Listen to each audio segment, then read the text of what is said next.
Guys, I'm here with my friend Tim with his Satellar deck profile. Alright guys, we're going to start off with the main deck. And this is the most badass map, by the way. Thank you for that. 3 Deneb. Best card in the deck, pretty much based off the fact it's a built-in Rhoda. Yeah. Just always three. Pretty much the main staple of this deck, pretty much is that card. Okay, next 3 Altair, of course, main staple. 2 Unicalhais. I'd prefer Why 2, yeah. Yeah, I've decided to go with 2 instead of 1 because of the fact it's got 1800 attack and that's the highest Satellarknight monster attack. And that can pretty much beat over a majority of things other than stuff that's special summon. And also the fact that you don't have to use the effect and that its effect is actually pretty decent. If you have it firsthand, you can pitch something. It's like a send a grave, yeah. Exactly.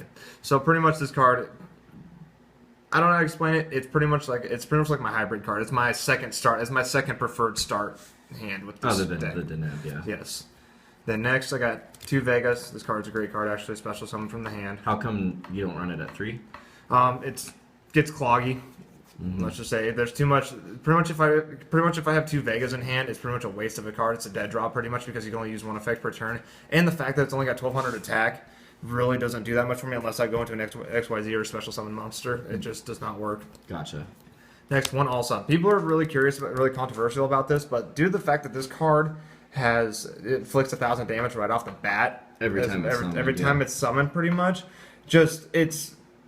I've won so many tournament matches because of this card. Just the fact that their life points are so low, but then I call the Haunted this back just to win the game. This card has dealt more damage than pretty much any of my other monsters, including my extra deck. And especially because you recycle so exactly. much. And the thing is, I can just keep using Call the Haunted and everything like that. Okay. So, and then finally, one Honest, due to the fact if I don't have a special summon monster, I can always beat over a high end monster. For example, Towers that just came out for Cleaves, or just something that's special summoned or something that's got a higher attack usually, and then just take that to the graveyard. All right, that's my monster lineup. Next, we got spells. 3 Rhodas. Obviously, you know why. Yeah, because they're all warriors. 2 MSTs. I had 2 MSTs and a Galaxy Cyclone. I took that out of the deck. I don't know where it went, but just to get back row out of the way. I mean, it's a good card, but I mean sometimes I get a little bit too late, or it's just not apparent for the time I need it. That's when I usually get it a lot. So if I had to do something, I'd probably put this to 1. Really? Yeah, okay. I would actually. Okay, and that's it. That. 1 Soul Charge. This card has won me so many games too, just based off the fact that I can special summon as many monsters that I need to, and I've gone into so many game-winning plays just with this card right there. And then, of course, 1 Regeki. You can't go wrong with Regeki. All right, spells, traps now. That's it for spells. Yep. Yep, that's it. 3 Stellar Nova Alphas. This card is too good not to be dropped down or anything. You always want to run the max because you can negate any monster effect, spell, or trap effect pretty much. And then you have a Satellar. Exactly, and then you draw a card out of it. So it's a +1. It's pretty much a +1. Cool. Next, 3 Call the Haunted. Call the Haunted's huge. Brings back my monsters. My monsters get all their effects back pretty much. This card. This Satellar Knights would not be where they are without this deck, with this card pretty much. And then next, 3 Fiendish, just to negate effects, not allow them to attack. Pretty much I need to set up my plays for me to make any big plays in this deck, so this card helps me set those up. Definitely.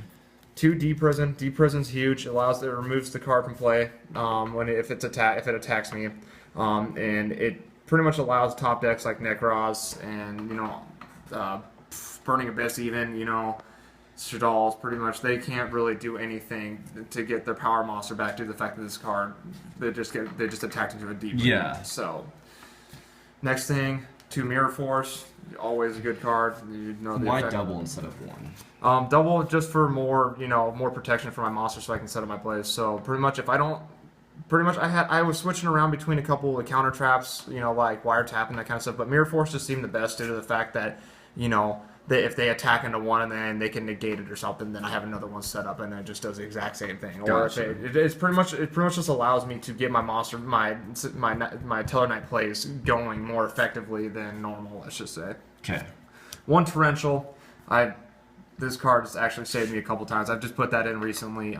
Pretty much wipes the field, But then of course, I've got the Call of the Haunted to bring back my, big plays pretty much. This card's actually a really good card. I don't see why anyone wouldn't want to run that in their deck. Even and just 1. Just 1. Yeah. It's only limited to 1. Oh yeah, that's right. So One Solemn Warning, of course. Negate the summon of a monster, 2,000 life points taken away, but this card has actually saved me quite a bit. Yeah. One Bottomless. And one Oasis. This is exactly like a Call to Haunted, just sums it in defense, makes it a worm type. Pretty much does nothing. It's just another and Call to Haunted. And you used to run 2 to 3. Right, but due to the fact is I switched out the Mirror Force for the Oasis, and it's actually helped out quite well, actually. Yeah.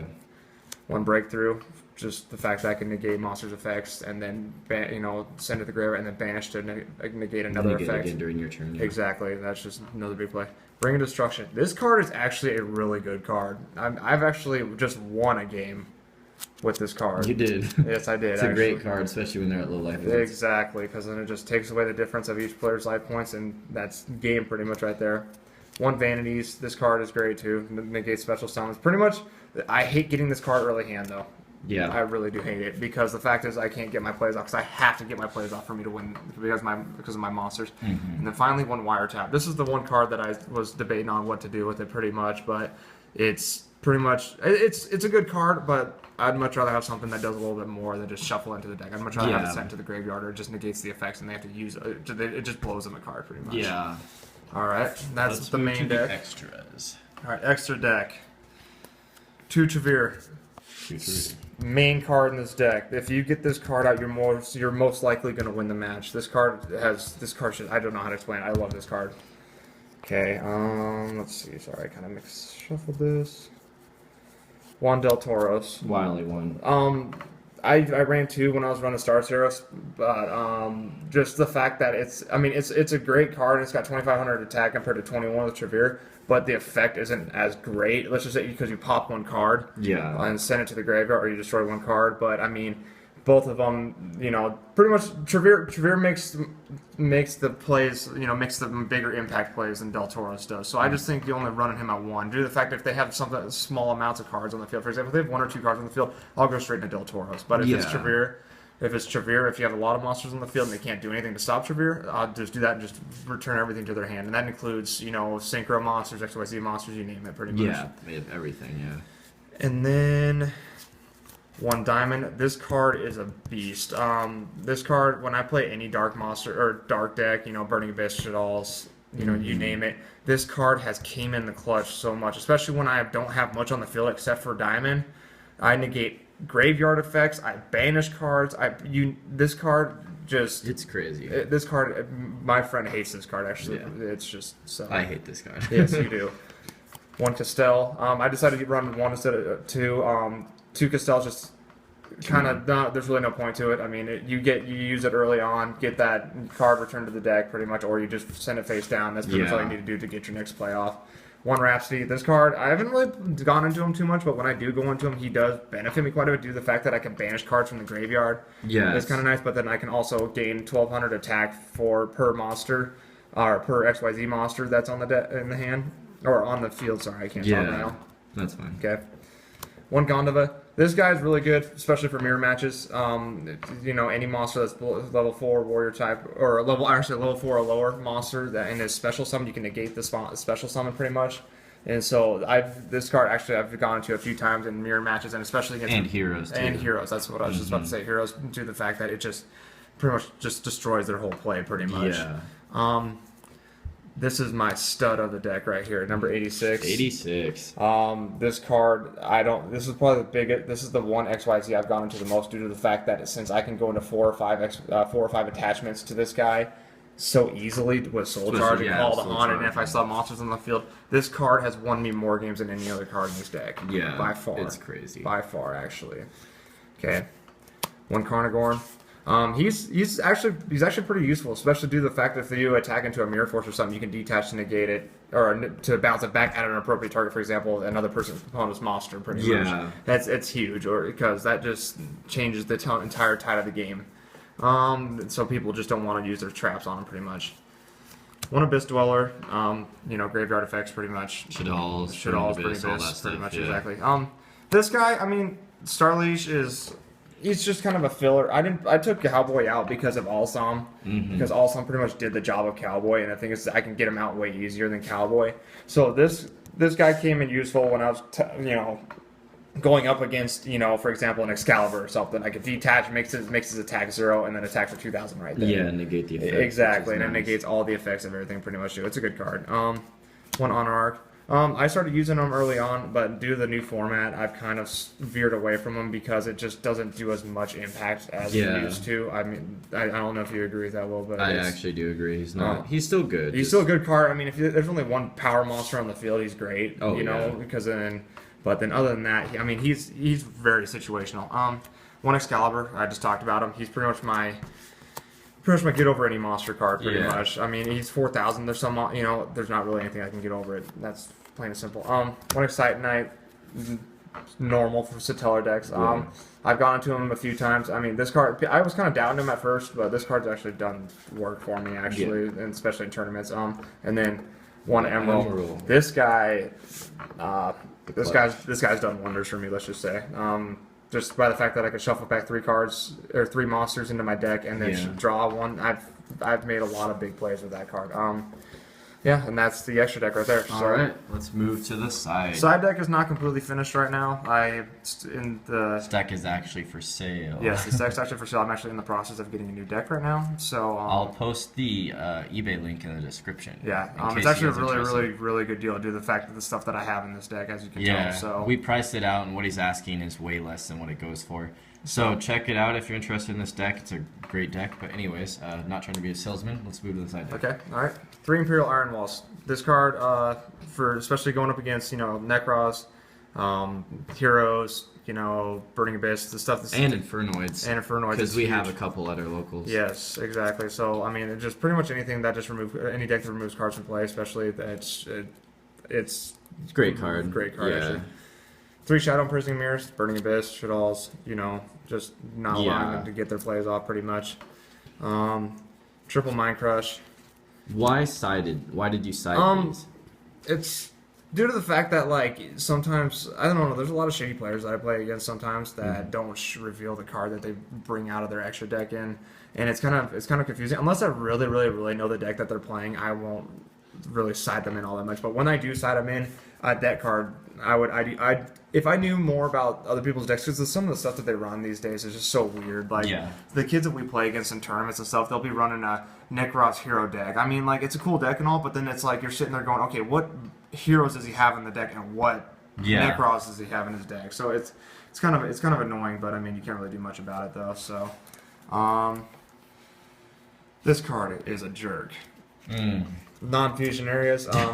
Shadalls can't get their plays. Shadalls can't Shadal fusion. Heroes can't mass change. Flat out. And that's what it is. So I mean, it just completely just ruins them until they get in half. Yeah, that's just a bad card. 2 anti-spell fragrance. This card, Cleese just can't do anything. Cleese just quit. Yep. Cleese, it's good against Necros. They have to set their kaleidoscopes. They have to set all their spell cards before they get the play off, and that puts them a play behind. And Necros good against heroes too, actually. Yeah, and let's just say Necros, when they get a play behind against one deck, especially a meta deck, they just fall apart pretty much because you're able to negate them. You got your power monster out before they get Unicorn, and then they get out Trish. Pretty much my deck is built around negating the effects of allowing them to get Trish out specifically. Yeah. Okay, and then finally one Wiretap, just to add another one, just in case if they're a trap heavy deck. So, gotcha. And now with which cards aren't included in the side deck? 'Cause I know some of them you're keeping. Definitely these two. These two I'm definitely keeping. I need. But you'd recommend someone get to it. Oh yes, please. If you're running a Satellarknight deck and you're trying to find appropriate stuff to side in, definitely get anti-spell fragrance. This card too. People do not run this card that often, this non-fusion area, but this card just takes Shadalls and heroes completely out. Yep. It just destroys them pretty much. Unless they can do something about it, this card is a game changer. You only have so many dragons. Yep, exactly. And then I think that's about it, actually. And then these are all included. These are all included. So the Iron Walls, the Mind Crushes, the Wiretap, and everything else. And everything in the main deck is included as well. So you got all the monsters, you got the 12 monsters, you got the 7 spells, and then the... So everything right here is included, including the deck box. Yep, right? Not the map though. Okay, so not the Badass Star Wars map. Okay. Yes. And we have it starting at 200, and then buy it now at 300, which is honestly still cheaper than any Satellar deck I've seen that's this complete. So yeah, the bidding will start at 200, and if you have any questions about the deck, let us know. He's been using this for about, what, like a month or two now? 2 months now. 2 months now, and it's a great deck. So anything else to say about this deck? Um, Any concerns about this deck with who you play? A lot of problems with this deck I've noticed is cloggy hands firsthand.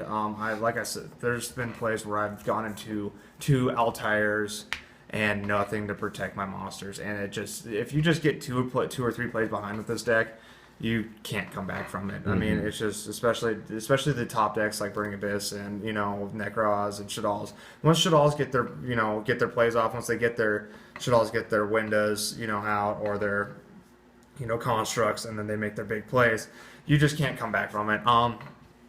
Burning Abyss, just the Dante plays, pretty much. The Dante plays going into, you know, I don't know how to explain it. Like, pretty much, if more than one Dante comes out before you get an XYZ Satellarknight monster out, it's game, because they're just, you've got two XYZ monsters, and you can't. The deck is, I don't know how to explain it. This deck is really one dimensional. So if you can't get your plays off, you better have ways to protect them so that they can get their plays off. And, you know, that's the problem. That's why I'm selling the deck. You know, this is a good starting meta deck for people that are trying to learn how to play against very good, you know, decks that actually give good decks a run for their money. Every single deck I go against, Nekroz, Burning Abyss, Shaddolls, Cleaforts, I've given all of them a run for their money, and even beaten them. I've beaten quite a few, actually. I just beat a Nekroz deck that the kid was undefeated for like the past 2 tournaments. I actually beat him pretty badly. Only one that beat him that tournament too. Yeah, exactly. So this deck is really good, but just, you know, be careful. Every deck has their flaws. Yeah, every deck has their flaws. Another thing is, be prepared for heavy side deck switches on you. Especially this deck is probably the biggest. This deck is the most side decks changes in between games due to the fact that there's so many ways to counter it. So be ready for the Flying Seas, Light Imprisoning Mirrors, Max Seas. If they have Royal Prisons. Royal Prisons, because it negates traps. Just pretty much just be ready for anything that will make the Satellar Knights pretty much not play Yu-Gi-Oh. So, that's all I have to say. All right, well, thanks for your time, and thanks for giving us a good deck profile. All right, Awesome. thanks, man. See ya.